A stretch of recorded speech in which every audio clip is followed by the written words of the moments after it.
जय माँ भुवनेश्वरी। आप सभी को चैती नवरात्रि, बसंत नवरात्रि की हार्दिक हार्दिक शुभकामनाएं। आज का हमारा विषय है कि माता गणगौर का पूजन कब किया जाता है और इस बार माता गणगौर का पूजन किस दिन किस तारीख को मनाया जाएगा और क्यों गणगौर का पूजन किया जाता है, और साथ ही पूजन विधि और इसका महत्व और विशेष मुहूर्त के बारे में भी हम चर्चा करेंगे। तो देखिए, चैत्र मास में शुक्ल पक्ष में जो तृतीया पड़ती है उस दिन माता गणगौर का पूजन विशेष रूप से किया जाता है। गणगौर माता का पूजन में भगवान शिव और माता पार्वती का पूजन किया जाता है। अब इस बार नवरात्रि 8 दिन के हैं, तो इस बात का संशय बना हुआ है कि 31 मार्च को गणगौर पूजन किया जाए या 1 अप्रैल को। तो देखिए, तृतीया तिथि जो प्रारंभ हो रही है वो 31 मार्च को प्रातः 9:01 से प्रारंभ हो रही है, यानी उदयात तिथि 31 मार्च है।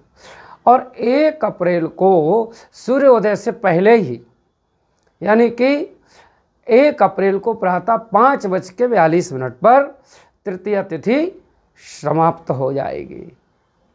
इसका मतलब द्वितीया के साथ ही इस बार माता गणगौर का यानी तृतीया का पूजन करना शास्त्र सम्मत और उचित है। इस दिन माता बहनें माता गौरी के साथ भगवान शिव का पूजन करती हैं और ऐसा करने से जो विवाहित महिलाएं हैं, सुहागिन महिलाएं हैं, उनके परिवार में सुख शांति और पति की आयु की वृद्धि और परिवार में समृद्धि बनी रहे, इसके लिए करती हैं। और जो कुंवारी कन्याएं हैं वो इस व्रत को इसलिए करती हैं कि उनको मनचाहा और सुयोग्य पति प्राप्त हो। अब बात करते हैं हम इस व्रत के नियम के बारे में कि कैसे व्रत किया जाता है। तो देखिए, सुहागिन महिलाएं या जो भी इस व्रत को लेती हैं, कुंवारी कन्याएं, वो प्रातःकाल स्नान आदि से निर्वृत्त हों, सुंदर अपनी परंपरा के अनुसार, सनातन परंपरा के अनुसार वस्त्र धारण करें, श्रृंगार करें और फिर माता पार्वती और शिव की प्रतिमा या चित्र को एक पाटे के ऊपर लाल वस्त्र बिछा करके उसके ऊपर जो है स्थापित करें और फिर विधि पूर्वक जो है माता पार्वती और शंकर जी का पूजन करें। और इसमें विशेष बात यह है कि माँ पार्वती को 16 श्रृंगार का सामान अवश्य जो है चढ़ाना चाहिए। इसकी प्राचीन कुछ कथाएं भी हैं, वो कथा भी सुने और पूजा के दौरान माता बहनें इस मंत्र का जाप अवश्य करें। ओम गौरी शंकराय नमः, यानी गौरी और शंकर का, या फिर ओम उमा महेश्वराय नमः, इस मंत्र का जाप करें। अब बात करेंगे हम गणगौर पूजन के शुभ मुहूर्त की। तो देखिए, 31 मार्च सोमवार सुबह 9:27 से लेकर के 10:59 तक आप पूजन कर सकते हैं। और अगर आप दोपहर में पूजन करना चाहते हैं तो फिर अभिजीत मुहूर्त है 12:06 से लेकर के 12:55 तक।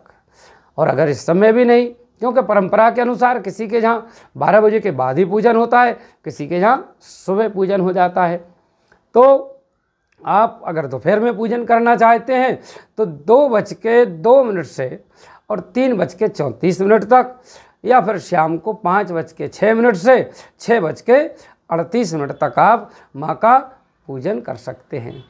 इसमें एक और विशेष बात है कि लोक परंपरा के अनुसार, जैसी जिसके यहाँ परंपरा है उसके अनुसार माँ जो है गणगौर का पूजन किया जाता है।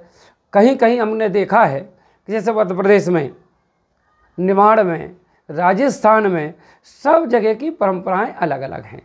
इस दिन विशेष रूप से बेसन के आटे का माँ का पूरा श्रृंगार बनाया जाता है और उस श्रृंगार करने के बाद ही माँ का पूजन किया जाता है। तो आपके यहाँ जैसी परंपरा है उसके अनुसार आप इस व्रत को करें। इस व्रत के करने से सुहागिन महिलाओं को जो है अपने पति की आयु की वृद्धि के साथ साथ सुख शांति और परिवार में धन और संपदा की जो है बढ़ोतरी होती है। जय माँ भुवनेश्वरी। मैं आचार्य डॉक्टर संतोष भार्गव।